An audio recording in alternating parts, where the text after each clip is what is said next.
ocurre que estás tomando una posición de clase, quieras que no. Yo no creo que ustedes sean ingenuos y digan que ustedes les gusta mucho lo que hace la burguesía en el poder y que, bueno, que hay que criticar también al proletariado. Uno, uno decide a quién servir y cómo servir, ¿no? Síguenos en nuestro canal de YouTube y activa las notificaciones. Puedes hacerlo desde la aplicación o escaneando el siguiente código QR, que te llevará directamente a nuestro canal para suscribirte. Mantente informado sobre los acontecimientos más importantes a nivel local, nacional e internacional. Y accede a nuestras secciones de análisis y opinión, con periodismo de calidad del día a día. Recuerda darle me gusta y compartir a nuestros contenidos. Y no olvides seguirnos en todas nuestras redes sociales.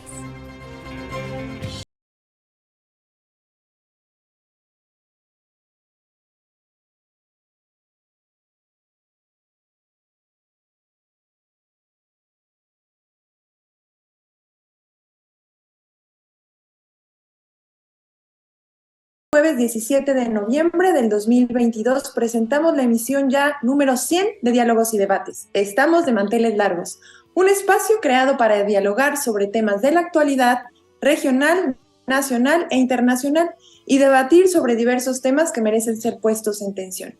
Dedicamos este programa al gran escritor y filósofo José Saramago a 100 años de su natalicio. En la sección Memoria Histórica hablaremos de Gabriela Mistral, mujer extraordinaria que fue la primera mujer en recibir un premio Nobel en nuestra América. En la segunda sección pasamos revista a las noticias que trascienden la coyuntura. En la sección de Diálogos y Debates dialogaremos en torno a ¿qué defendieron en la marcha FIFI? Y en nuestra sección ¿qué ver, qué escuchar, qué leer, a dónde ir?, Víctor nos habla sobre el proyecto cultural del neoliberalismo, un documental narrado por Damián Alcázar. Cerramos nuestro programa con la sección de Dialogando con el arte, la cultura, la ciencia y el activismo. Marco nos invita a entrevistar al compañero Jaime Ornelas Delgado con el tema ¿cuál es la pertinencia de un periodismo no neutral? Quédense con nosotros en los próximos 50 minutos y sin más, les invito a recordar la memoria histórica. Es decir, en cada uno vive el cambio que no.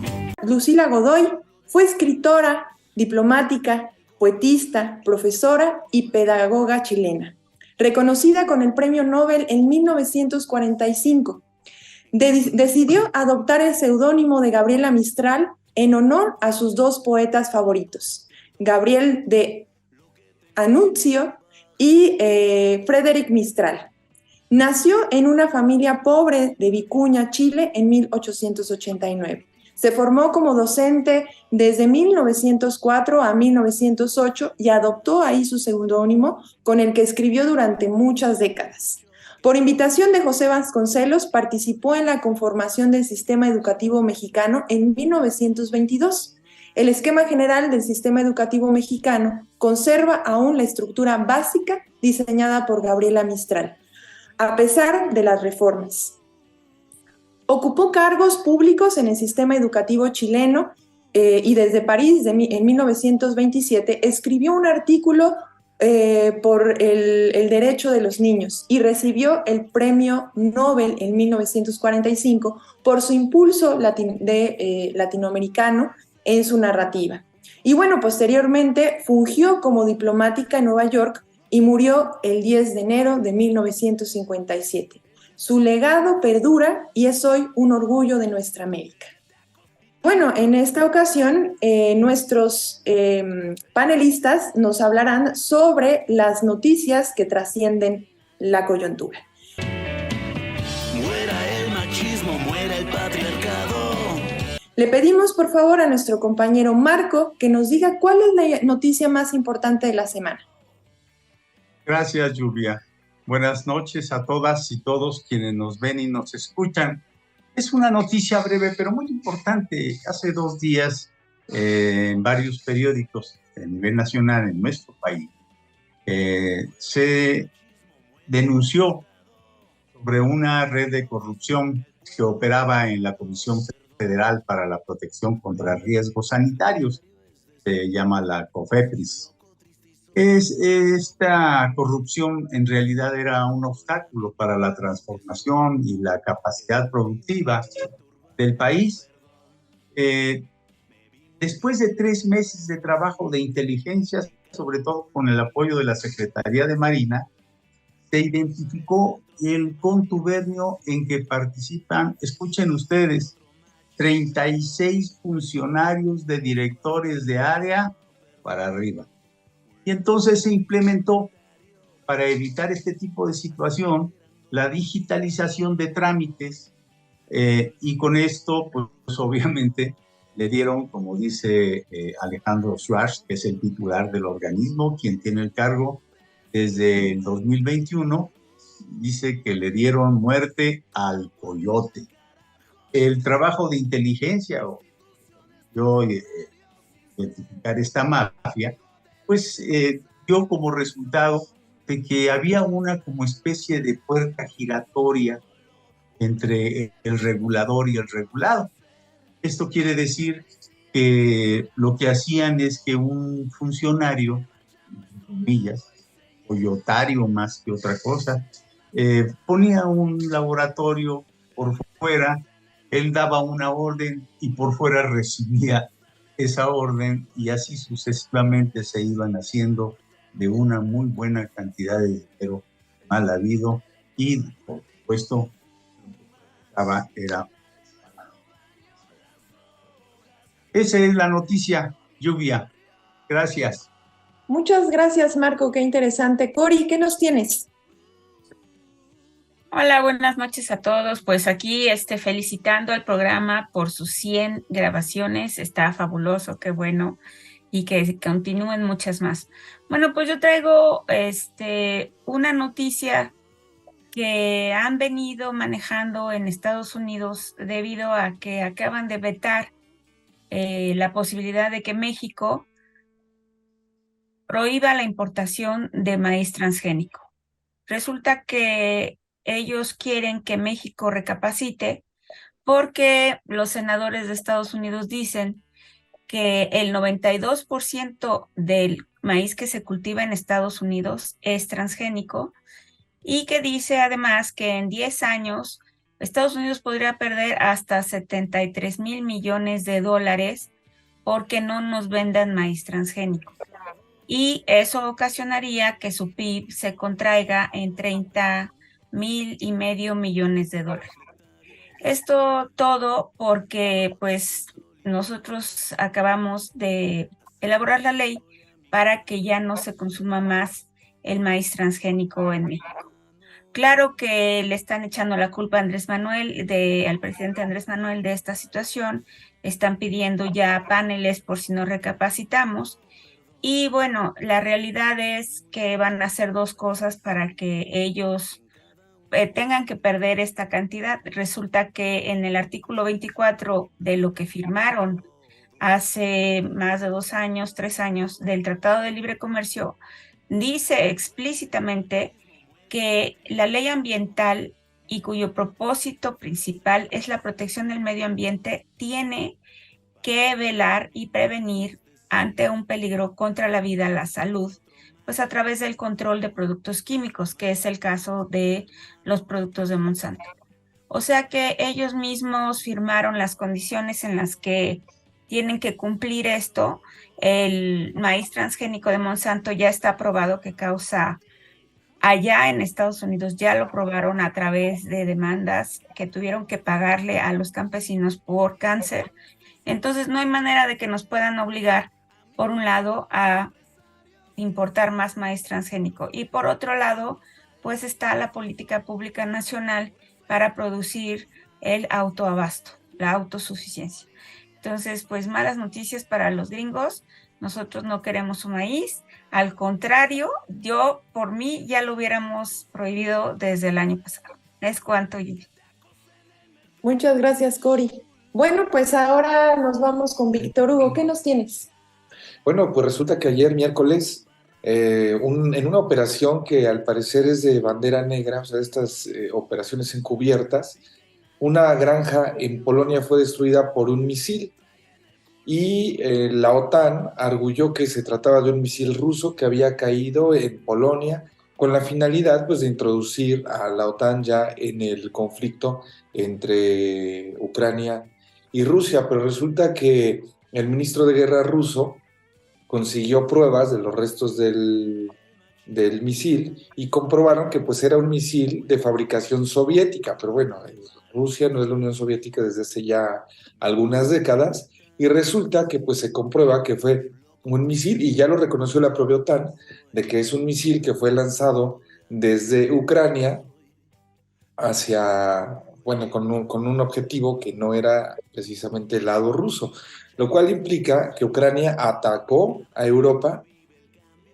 y como Rusia pudo comprobar que no eran ellos y desde un principio desmintió, bueno, se calmó la tensión, pero sí hubo un momento de una gran tensión a nivel pues global y las alarmas de guerra sonaron muy, muy ampliamente aquí.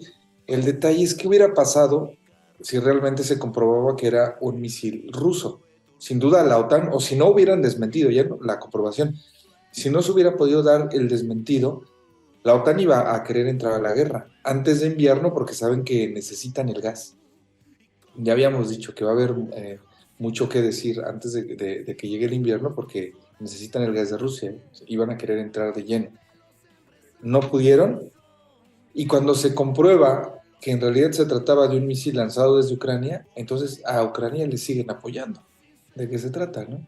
Entonces ahí van abonando nuevos elementos para un invierno que se va a poner difícil no solo en Europa, sino en el mundo, porque hay una guerra, porque la recesión económica a nivel mundial está sonando, está llamando a la puerta, y porque cuando las situaciones a nivel global que estamos enfrentando se hacen presentes, suceden cosas importantes, y bueno, pues habrá que esperar, ojalá pues no nos toque ver cosas graves, pero ya sería mucho pedir. La verdad es que las cosas se están calentando bastante a nivel mundial. Y vemos de qué lado masca la iguana, ¿no? Ya sabíamos un poco el posicionamiento de la OTAN, pero queda totalmente al descubierto. Bueno, ¿qué nos tienes, Svezda? Bueno, pues primero que nada les tengo muchas felicitaciones por estos 100 episodios de su programa. Felicidades. Es verdaderamente, esa debería ser la noticia, pero no, les tengo otra, que es que la lucha de Pueblos Unidos contra Bonafont sigue y no se ha detenido, sino que está con estrategias nuevas, buscando nuevas direcciones. Y ayer entregaron cerca de 50,000 firmas al Parlamento Europeo. Una comisión de Pueblos Unidos se fue hasta allá, a Bélgica, y junto con representantes de la plataforma Some of Us, que ellos, es neozelandesa, han estado protagonizando también muchas luchas. En 2017 ellos hicieron una lucha contra una también empresa de agua, no embotelladora, sino de otro tipo, Pure Blue, que iba a colocarse en uno de los principales afluentes de agua de Europa. Le echaron y ellos han colaborado desde agosto con Pueblos Unidos para colectar firmas. Ayer entregaron estas firmas en el Parlamento Europeo que están dirigidas a los directivos del corporativo Danone, que es el dueño de Bonafont, exigiendo que salga Bonafont definitivamente del territorio poblano. Porque ahorita recordarán la audiencia que Bonafont no está operando porque Pueblos Unidos realizó la toma, que fue espectacular, durante 11 meses, comenzando el 22 de marzo de 2021, pero pues el 15 de febrero fueron sacados. Policía Estatal, Guardia Nacional, una cosa verdaderamente terrible. Y aunque ya no están ahí y Bonafont tiene el control, todavía no hay producción de agua, está detenida, pero va a volver, porque el presidente municipal de Juan Cebonilla ha dicho que está negociando con Bonafont. Entonces, Pueblos Unidos pues ha seguido en la lucha con los compañeros que han estado en muchas batallas ambientales, llevaron estas firmas. Y algo que hay que destacar es que ellos comenzaron a colectarlas en agosto. El 10 de agosto tenían apenas 400 firmas y en solo 3 meses ya tienen cerca de 50,000 firmas que entregaron. Entonces es algo muy impresionante, es parte de esta lucha que continúa y pues hay que apoyarlos. Creo que es una noticia muy positiva. Y bueno, nada más para no dejar ir, todos lo saben, pero pues hay que expresar un poquito de tristeza por la muerte de la perrita rescatista Frida. Creo que es una noticia que conmueve, que es más allá de la ternura que da, algo que debemos recordar porque es un mensaje por la naturaleza. Y si vamos a hablar de la defensa, también tenemos que pensar en los seres vivientes como nuestros rescatistas hermosos. Así que pues con ese tono, felicidades nuevamente por sus 100 episodios. Muchas gracias, Esbezda. Muy bien, pues así llegamos ya a nuestra tercera sección, diálogos y debates. Muera el patriotismo falocentralizado, perdón. Y bueno, pues aquí hablaremos sobre qué defendieron en la marcha FIFI. Bueno, ha sido una marcha muy controversial. Se habla de que hubo consignas clasistas, racistas, donde al unísono gritaban el INE no se toca, el INE no se toca.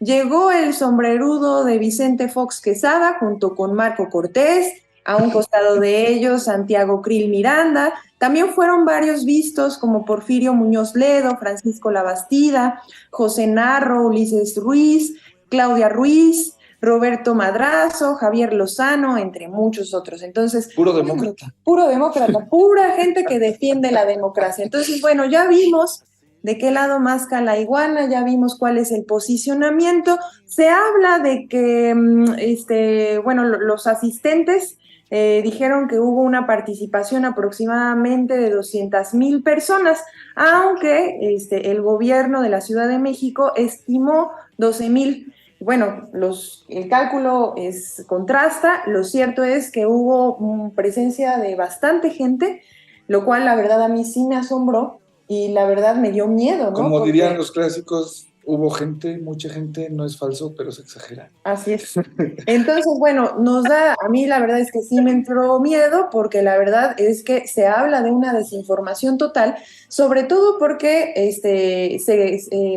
se habla, y con esta consigna del INE no se toca, pues se habla, bueno, se nota que no se sabe nada de la historia del INE más reciente, antes IFE. No se sabe acerca del demócrata Lorenzo Córdoba, que lleva 15 años allí de presidente, y bueno, ellos son los que hablan de democracia en ese espacio. Pero bueno, no quito más la palabra. Quisiera que Esbezda nos diera su punto de vista respecto a la marcha FIFI. ¿Qué nos dices, Esbezda? Bueno, yo tendré que contrastar con lo que dices. No me da miedo, de hecho me esperaba que sí tuviera mucha gente. Lo que me da es entre una mezcla de risa y preocupación más bien por cómo tiene que reaccionar la izquierda ante este tipo de cosas. Porque vemos a una derecha que quiere volverse además tipo una derecha brasileña, quisiera estar desde el lado del cristianismo, sacando todos los principios conservadores contra López Obrador. Vimos muchísimo de esto de creer que es comunismo, decir que es el demonio. Tiene sus tintas de comedia.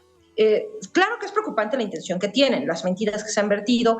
Me esperaba, de hecho, que sí fuera una marcha con muchísima gente, porque le metieron todo el músculo de convocar con mentiras, convocar mediante realmente estrategias de derecha muy clásicas. O sea, la fuerza, acá en Puebla, por ejemplo, que es un estado en donde el conservadurismo y la iglesia se ve mucho su fuerza, vimos bastante el peso de la clase eclesiástica metiendo ahí presión para llevar a gente bajo la idea de, hasta las banderas prohibidas estuvieron desde la convocatoria y sin ningún reparo. Estaban metiéndose con toda la agenda contra derechos humanos.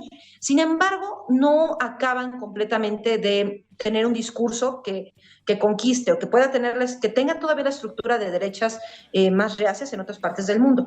Claro que es la intención y eso debe preocuparnos, pero todavía podemos reírnos un poquito de ciertos errores que tienen. Incluso me resultó un poco irritante, quizás yo me sentí tentada, la verdad, de ir a entrevistar a la gente allí a ver qué cosas decían, un poquito de esta risa que da ir sabiendo que hay gente que no conoce realmente las causas, pero por otro lado, la verdad, al final dije, ¿para qué me canso y me comporto de manera infantil? Finalmente ellos se develan a sí mismos lo que expresan, las ideas de las que parten, y hubo algo de las entrevistas que les hicieron que me parecen también un poquito, digamos, de mal gusto, porque sabemos que va mucha gente que desconoce realmente las causas y quizás fueron demasiado expuestos en su ignorancia. No los grandes personajes, me refiero a las personas que fueron acarreadas y que fueron movidas por el desconocimiento, como esto de no saber, o sea, creían que era una marcha para defender el que sigas teniendo una credencial de lector. Eso fue triste realmente por parte de algunas personas. Y creo que realmente esta marcha debe mover a la izquierda a evaluar qué tipo de causas tiene que defender, cómo va a poner contrapesos contra ese tipo de movimientos. Porque, bueno, el anuncio que dio hoy López Obrador de la marcha nos augura un exitazo. O sea, realmente les va a dar la vuelta completamente con lo que va a ser del cuarto informe. Y qué bueno que va a ser junto con el cuarto informe. Pero me parece que está faltando un poco de reflexión dentro de Morena respecto a cómo contrarrestar ese tipo de marchas, que es el unificar sus propias causas. Porque la derecha está tratando de unificar todos sus discursos, lo ultraconservador, antiderechos, contra López Obrador, en una sola masa. Y por parte de la izquierda, si bien la mayoría son progresistas, están a favor de todas las causas que defiende Morena, les hace falta todavía muchos de la militancia mostrar ese músculo de ideología de una manera más clara, participar en movimientos sociales, trabajar con otras causas más allá del partido, para reforzar al partido y para ofrecer un contrapeso más efectivo. Creo finalmente que fue una marcha que no da sorpresas aún, claro que apunta hacia una intención peligrosa por parte de la derecha, pero pues ya les rompió la madre básicamente López Obrador anunciando esta marcha por el cuarto informe.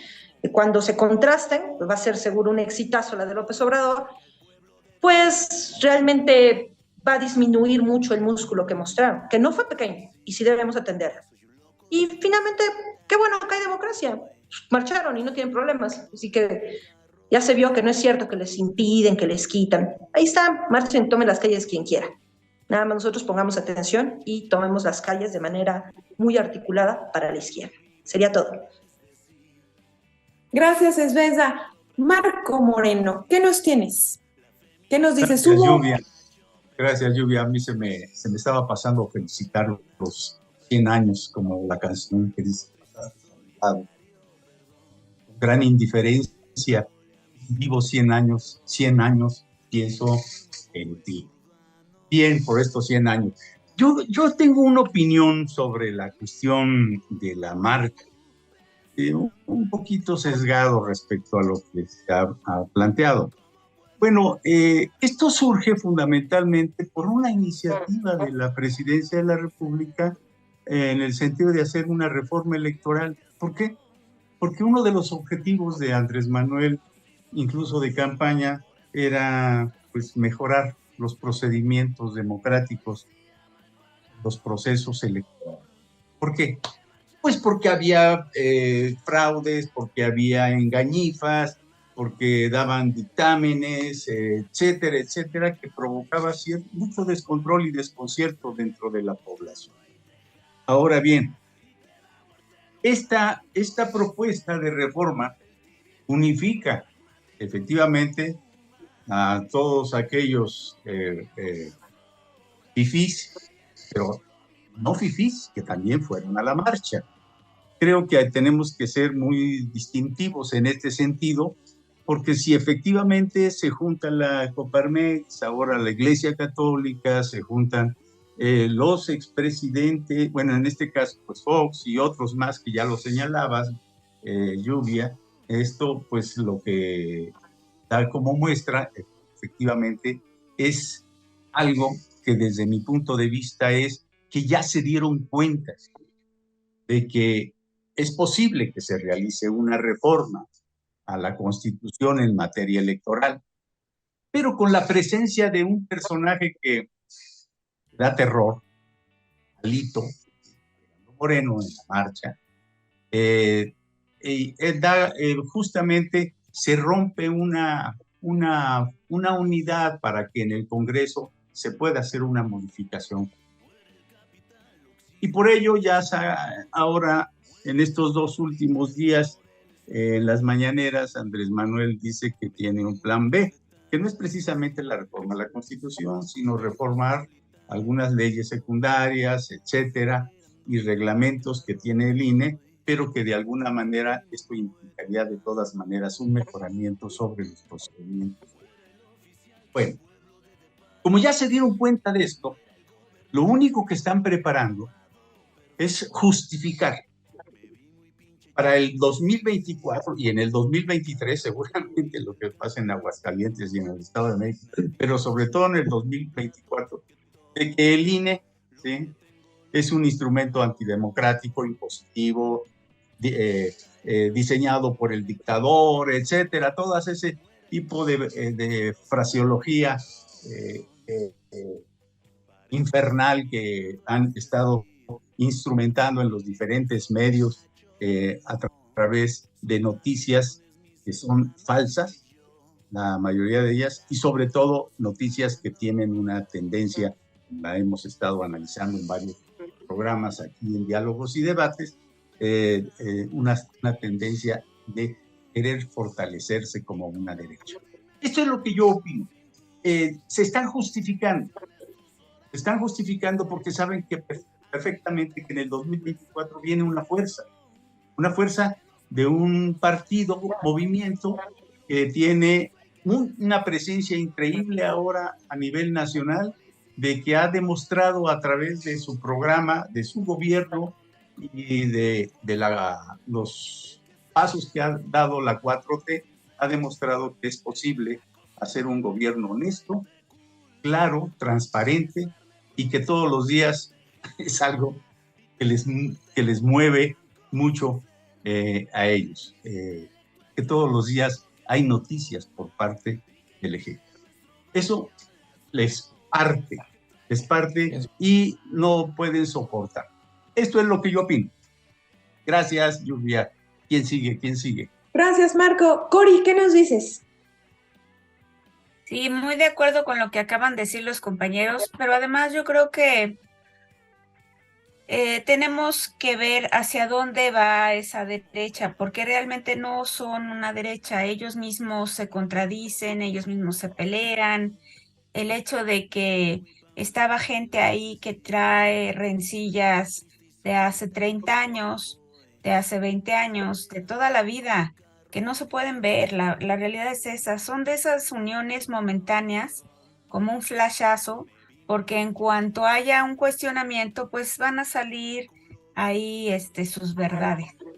Lo que sí, como bien dices, es preocupante porque todavía tienen poder de acarrear, de pagarle a alguien para que vaya y sostenga una banderita con la que, pues yo creo que ni siquiera leyeron, porque verdaderamente fue muy triste escuchar que la gente con menos recursos decían que Andrés Manuel se va a reelegir, que les van a quitar la credencial, que era satánico el movimiento de Morena y de Andrés Manuel. Eso sí, verdad, o sea, ¿cuál? No, y lo que se fumó el mismo Fox, que dijo que esto era el antesala de la reelección de Andrés Manuel y del peor gobierno, ¿no?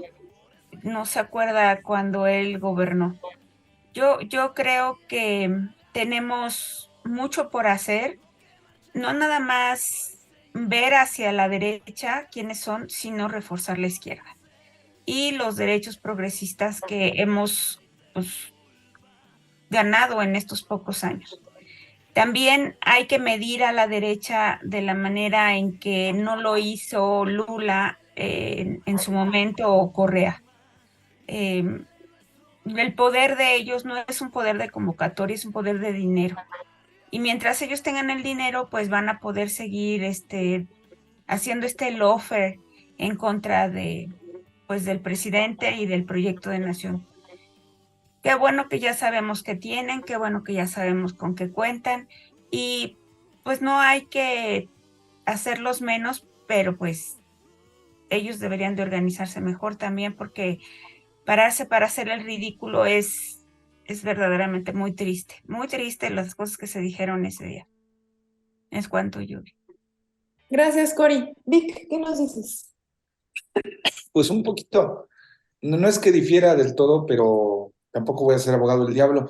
Pues yo vi muy contentos a los de la derecha, vi algunas entrevistas y unas grabaciones que pasaron de Claudio Xicoténcatl, donde se le veía bastante contento, y no era para menos. O sea, sus marchas no habían convocado a más de 1,000 personas y de repente les cae ahí un montón de gente, y para mí muestran dos cosas. La primera, la convocatoria que tiene la Iglesia Católica y las iglesias que se han unido, pero principalmente la Iglesia Católica, que en todo el país estuvo haciendo proselitismo para ir a la marcha. Esa es la primera, y que están promoviendo, como dices, Vesda, una agenda en contra de los derechos humanos. Ese es el eje central, tiene una agenda antiderechos, y no leería esta marcha como algo dislocado, sino que tiene que ver con esta convención de derechas a nivel mundial que se va a realizar, porque le están echando todos los kilos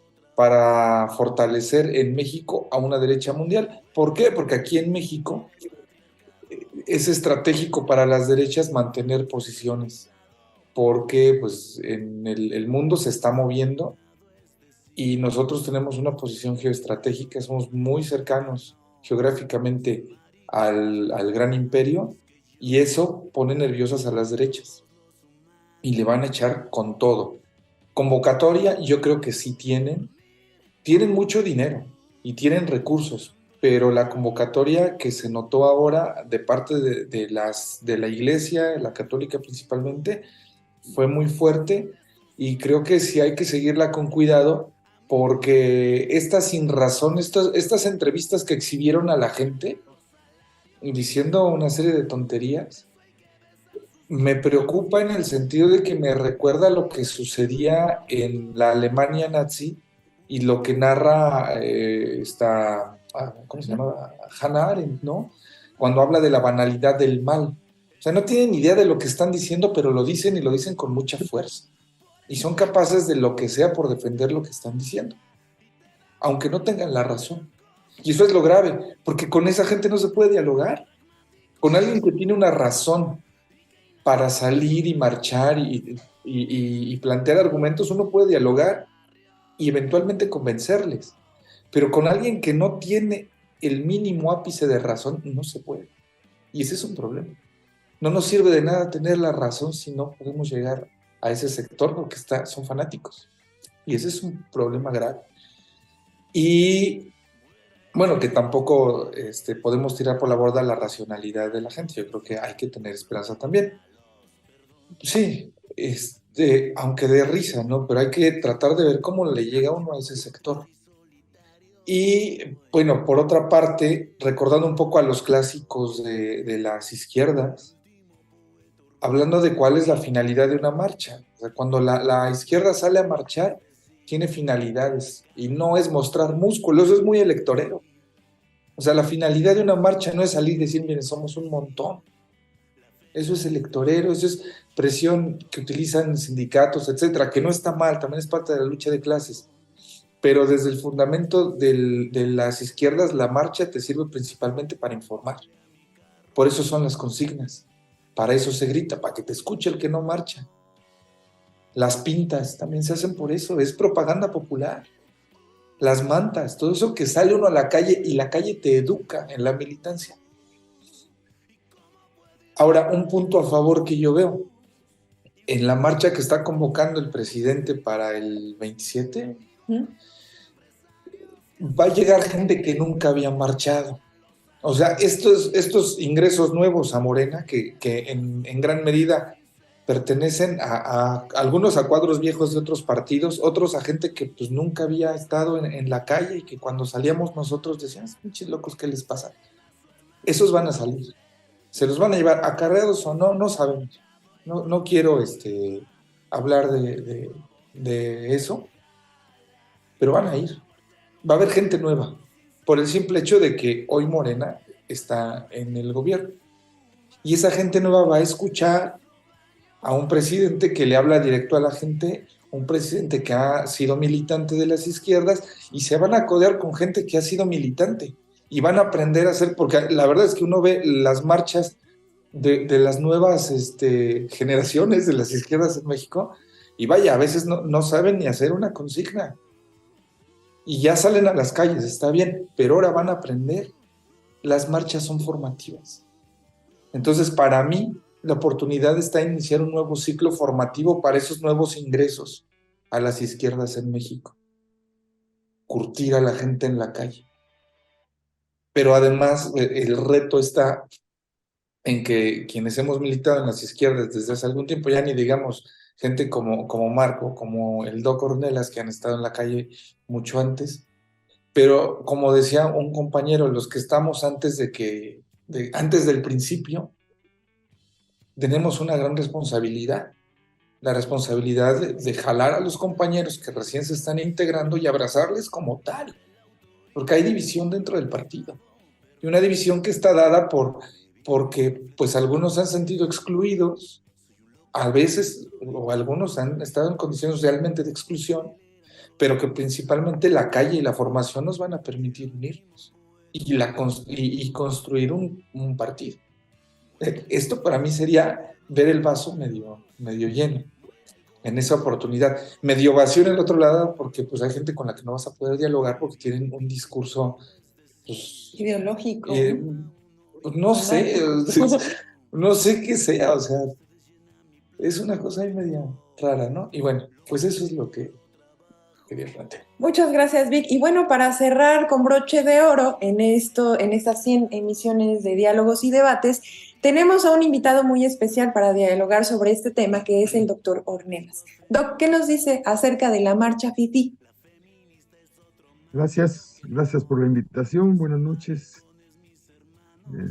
Qué bueno que llegaron a 100 emisiones, se dice fácil,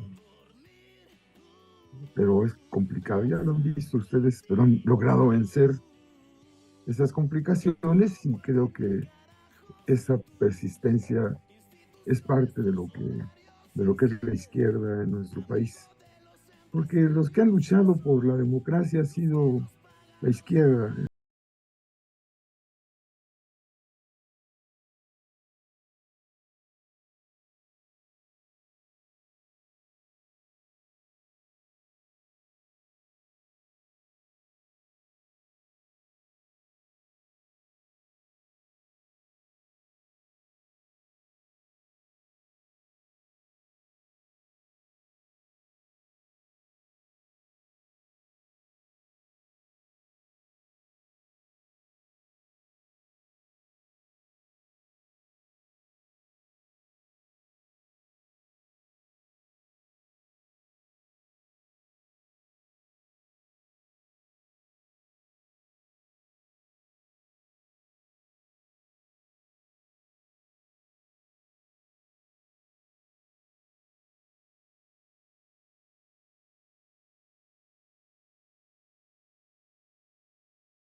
octubre de 1922,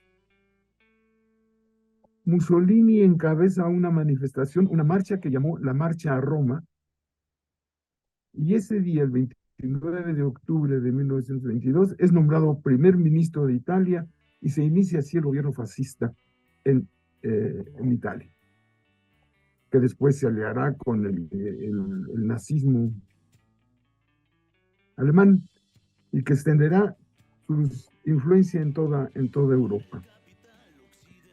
Pues el 29 de octubre del 2022 hubo un concierto de nazis y fascistas, un concierto que costaba, no sé, algunos cientos de pesos, pero que congregó a una cosa que en México no se había visto: cabezas rapadas y nazis con tatuajes de la suástica, en fin, un concierto francamente fascista con grupos españoles y mexicanos.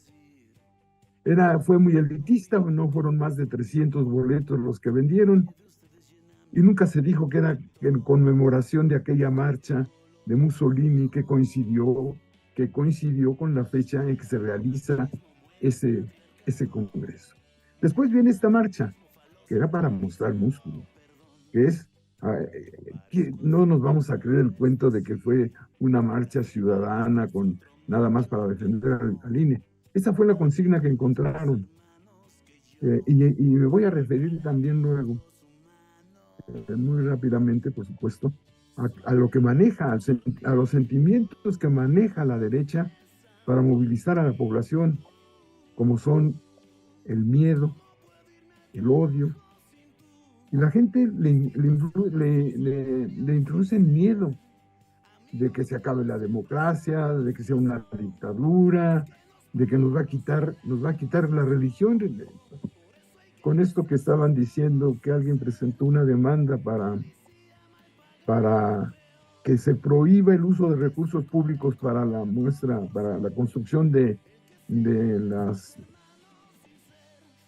ofrendas.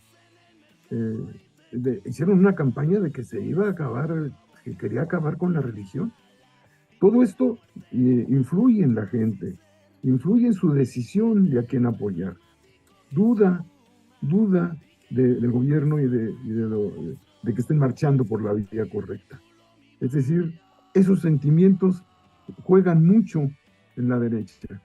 Bueno, pues esta marcha también estuvo llena de eso.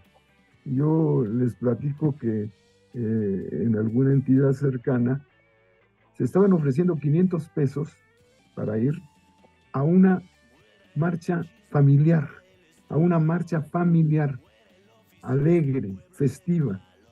Y el final los llevaban a una visita a la Basílica de Guadalupe para darle gracias a la Virgen, así decían, para darle gracias a la Virgen. Eso se manejó y la gente también acudió. Inclusive hay unas fotos donde van portando a la Virgen de Guadalupe, ¿no?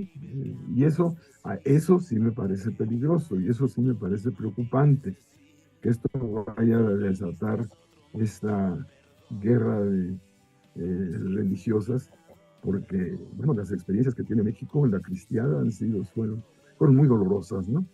Bueno, esta marcha coincide con lo que yo digo podría ser el primer paso de la construcción de una derecha que no tenía mucha influencia, que no tiene todavía mucha influencia, pero que sí puede aumentar el miedo y la participación y el alejamiento del gobierno de la Cuarta Transformación. Y finalmente, algo que también refirió Víctor, se va a iniciar el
el poder desgasta.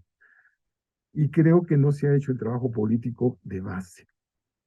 Yo recuerdo un poco antes bueno, un poco antes, desde el desafuero, cómo salían brigadas, la gente salía en brigadas, hablar con la gente, explicar el proyecto alternativo de nación que se fue construyendo a partir no solamente de lo que Andrés Manuel pensó que era el país, sino a partir de confrontar lo que pensó con lo que era realmente el país. Recorrió varias veces el país, muchas reuniones con la gente, pero los militantes, los que se apasionaron con el proyecto alternativo de nación, fueron el fundamento de ese triunfo arrollador que tuvo con más de 30 millones de votos en el 2018 Andrés Manuel López Obrador. Y creo que ese trabajo es el que ha ido faltando ahora. Yo he señalado en mis artículos que se necesitaría tener ya un proyecto para la continuidad con cambio. Se necesita un proyecto que le vayamos a decir a la gente, esto es lo que estamos pensando hacer para el siguiente, quien sea el candidato o la candidata, no importa quién sea, esto es un proyecto que va más allá de candidaturas, pero que tenemos que elegir a quien represente mejor ese proyecto. De otra manera, vamos a seguir con un partido que se mueve solamente en las elecciones. Nosotros, digo nosotros, y también me refiero a Marco, que ha participado también en estas etapas de manera muy importante, muy persistente. Hemos sido muy persistentes. Cuando era laxa la vida política, porque hay momentos en que nadie se interesa de la política, porque en México la cultura política fue esa, votar. La política se definió solamente como el ejercicio de un voto, donde la población, los ciudadanos, eligen al representante, pero no deciden nada más. El representante no tiene por qué dar ninguna explicación a la ciudadanía que lo eligió, porque para eso lo eligió, para representar a la ciudadanía en los aparatos legislativos, en el poder legislativo, para que tomen las decisiones, y se vota por el que uno cree que es el que mejor tomará las decisiones por uno. Entonces, acostumbrados a eso, a que la política es, ahí sí, votas y te vas. Hoy, en la campaña del 2018, se logró que la gente participara en la política, y eso fue verdaderamente emotivo, fue muy emocionante ver a la gente en los pueblos hablando de la política, hablando del proyecto alternativo de nación, hablando de Andrés Manuel, apoyando las iniciativas que había. Eso no se está dando, y para mí ese es el verdadero riesgo. Y claro, uno ya sabe quiénes son los que están minando ahí a Morena, pero ya deberían de mostrarse como lo que son. Uno los va especulando sobre lo que son, pero ellos necesitan también ya decidirse a qué partido se van a ir, porque seguramente va a haber decisiones lamentables. Lamentables en el sentido de que ya no se va a mostrar la unidad que hubo cuando en el 2018 se llevó a Morena al poder. Bueno, esto es lo que yo tenía que decir.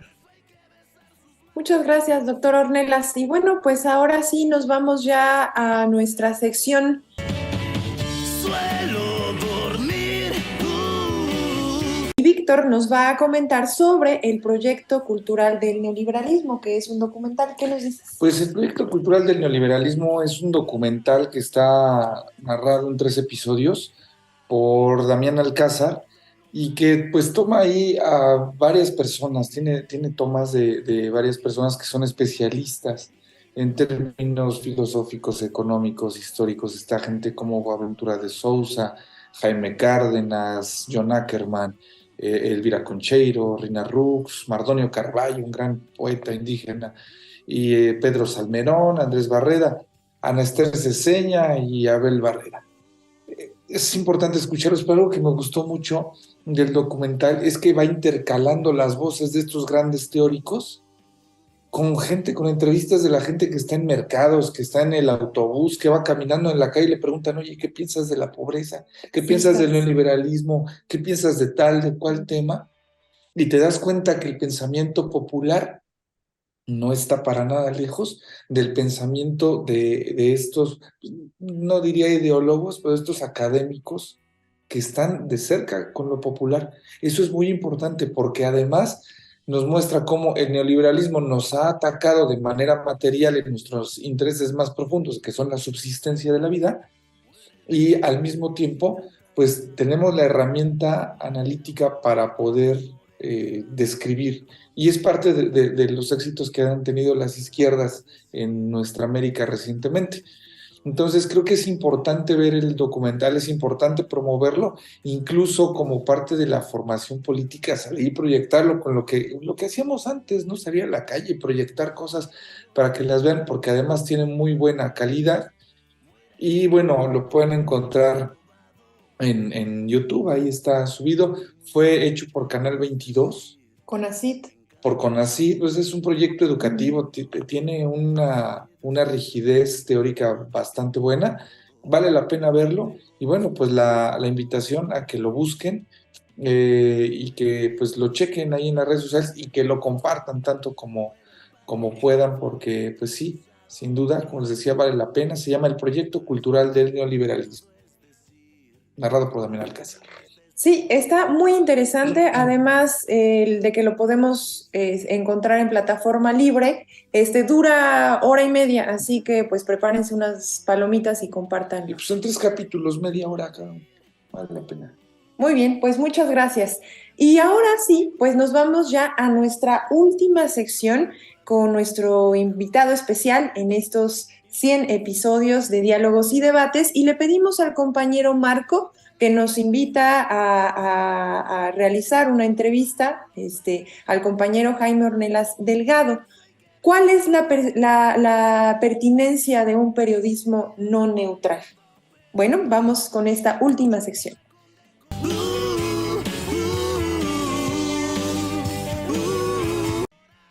Gracias, Lluvia.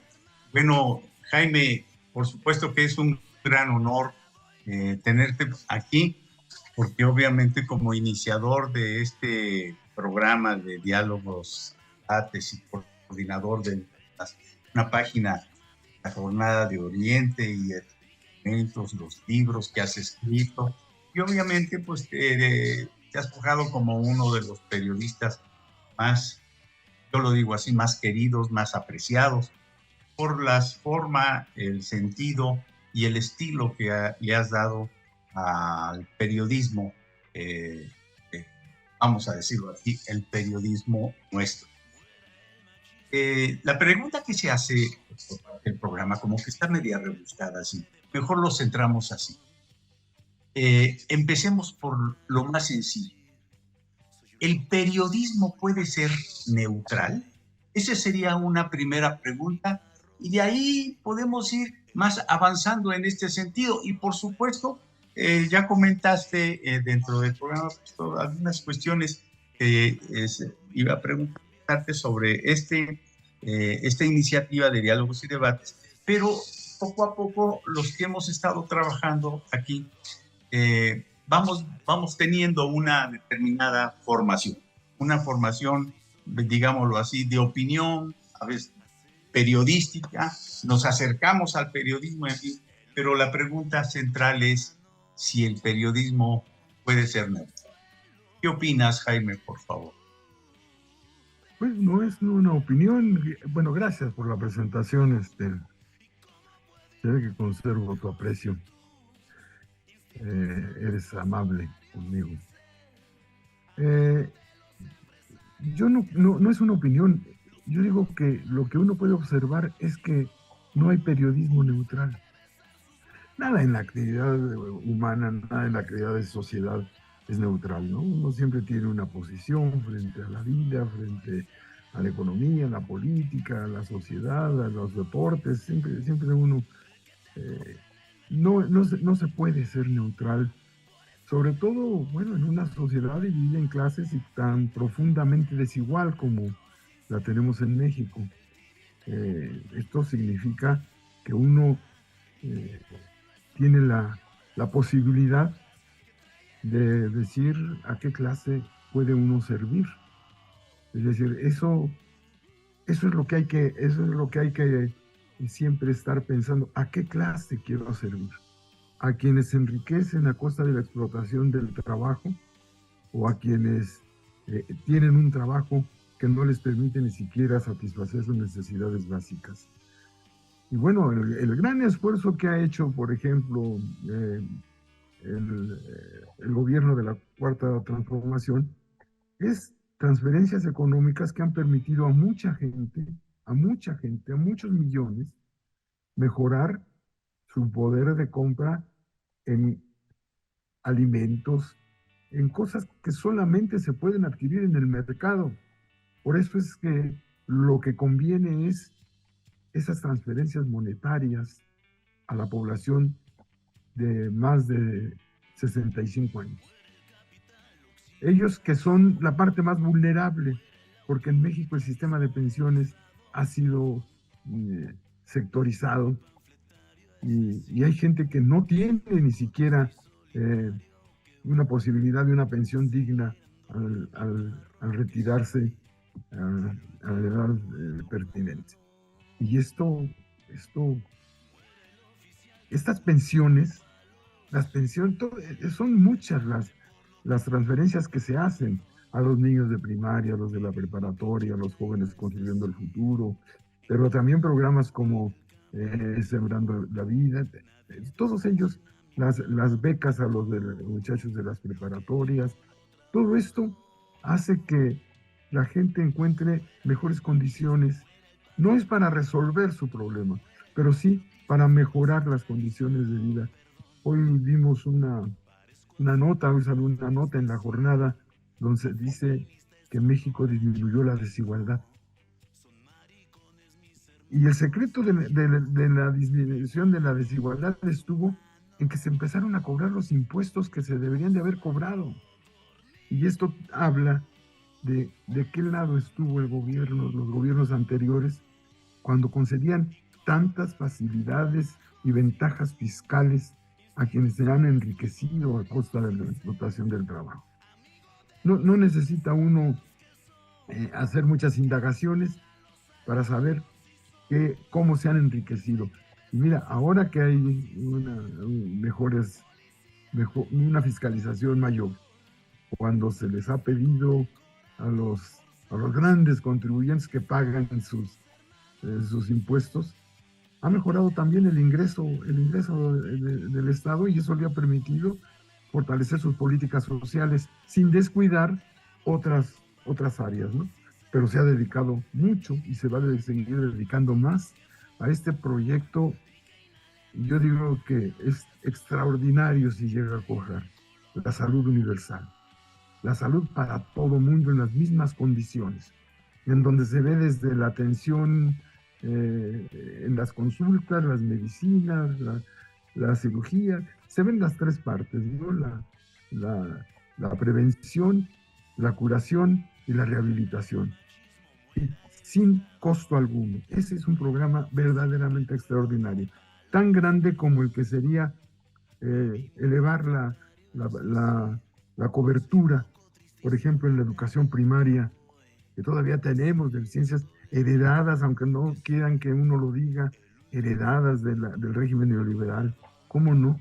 Todas las desigualdades que se han ido forjando han sido no solamente con el neoliberalismo, sino también con el régimen capitalista de Estado que se estableció en México por los años 60 y 70, y antes con la revolución, la contrarrevolución de derecha iniciada con Miguel Alemán. Es decir, uno ahí se puede dar cuenta a quién favorecieron, ¿no? Yo creo que hoy también, cuando la gente sale y participa y se solidariza con la presidencia, creo que uno también sabe a quién está sirviendo eso. Y el periodismo que busca la verdad no puede ocultar esa situación de la sociedad. Solamente ese periodismo que presume de ser neutral, que no busca la verdad, sino simplemente la expresión, la reseña de una nota.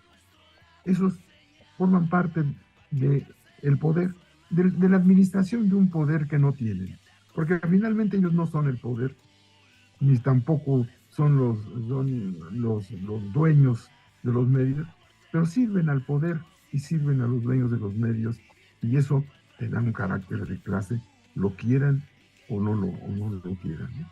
Entonces, yo digo, no lo necesita uno proclamar, yo soy un periódico de izquierda. Las propias definiciones de la línea editorial, de quienes colaboran, van definiendo cuál es la posición de cada uno de los diarios, ¿no?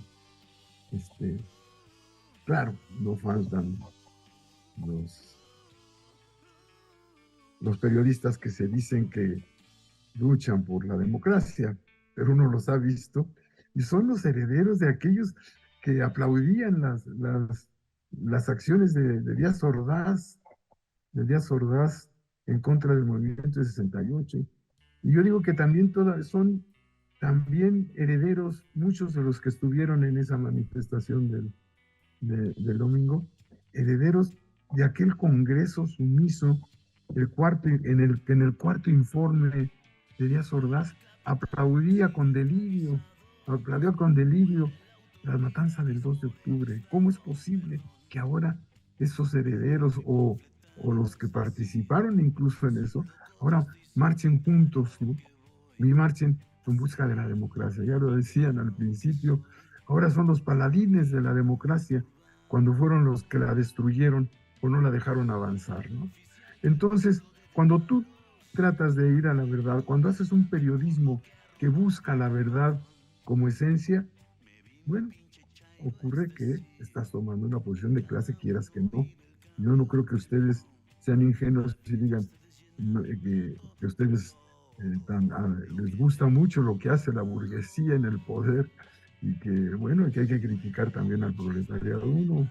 Uno decide a quién servir y cómo servir, ¿no? Es cierto, Jaime. Fíjate que yo creo que en México nosotros tenemos medios de comunicación que se sienten como si hubieran bajado del cielo, Juan. Pero pues en realidad eso no son otra cosa más que medios de comunicación que son empresas que se dedican y venden información. Esta información, como tú dices, obviamente le ponen y toman un determinado sesgo, toman un determinado partido, y bueno, pues a pesar de que ellos hacen este tipo de situaciones, efectivamente hay algo que resalta de lo que nos dice sobre las cuestiones de que el periodismo debe de decir las cosas con la verdad de lo que sucede socialmente.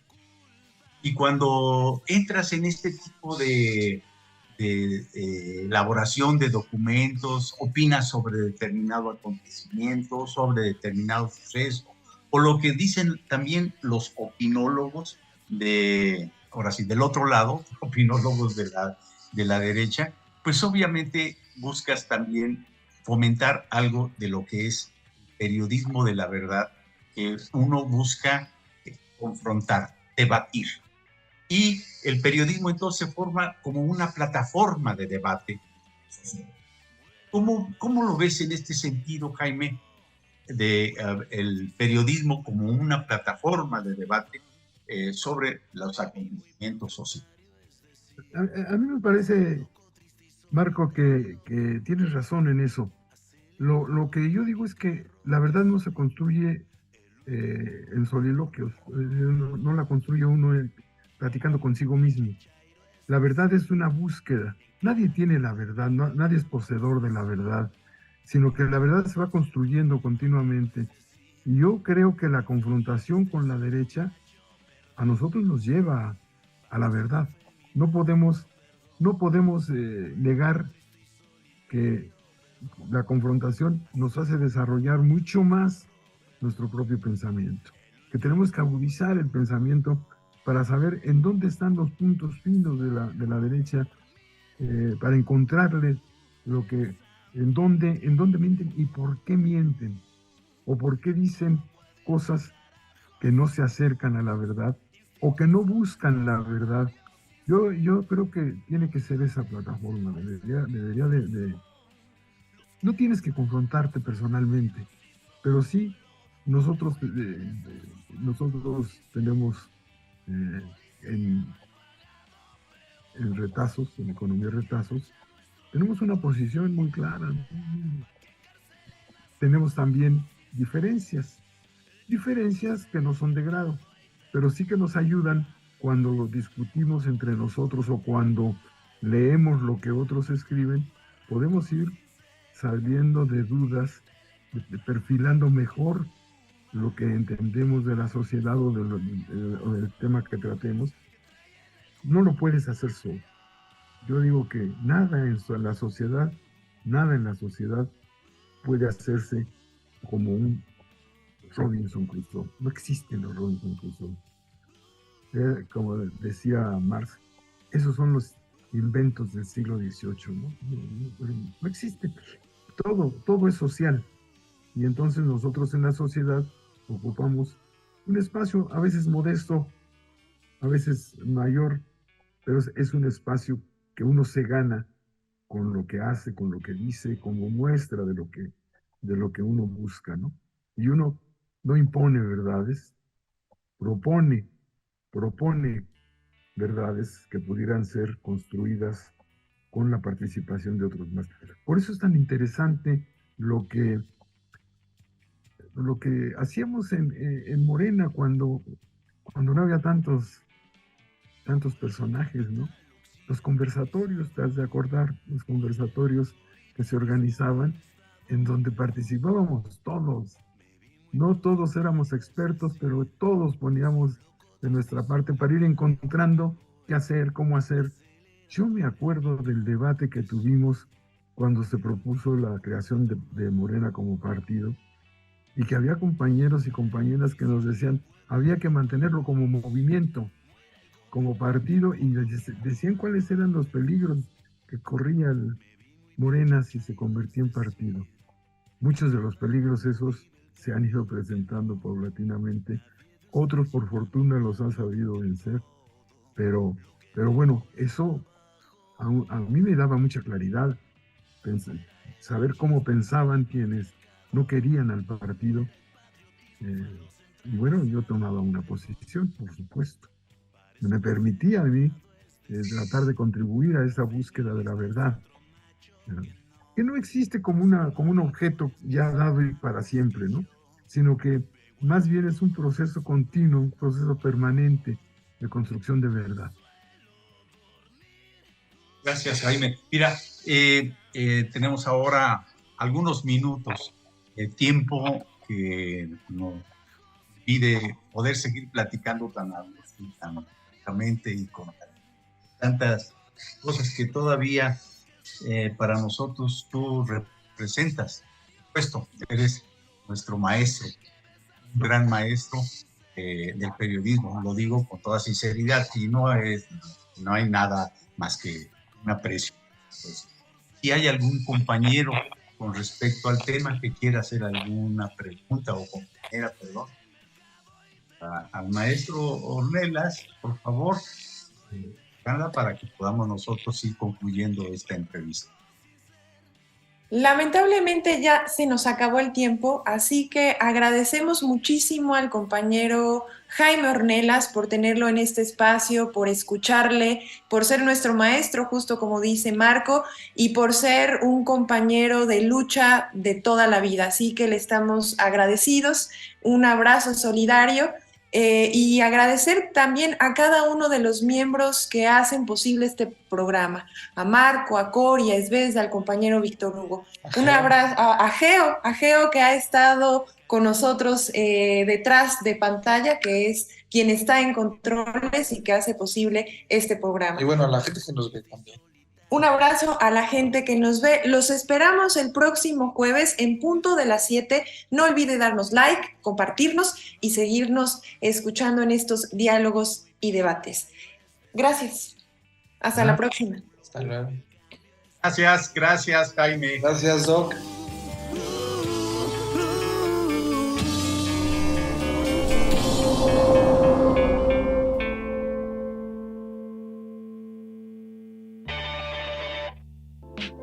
Ahora ya nos puedes encontrar en Telegram. Solo tienes que descargar la aplicación de mensajería Telegram en la tienda digital de tu dispositivo móvil. Busca la Jornada de Oriente y selecciona Unirse al canal. O también puedes escanear con la cámara de tu celular el siguiente código QR, que te llevará directamente a nuestro canal para suscribirte. Mantente informado a lo largo del día con las noticias más relevantes de Puebla y no olvides también seguirnos en todas nuestras redes para más contenido.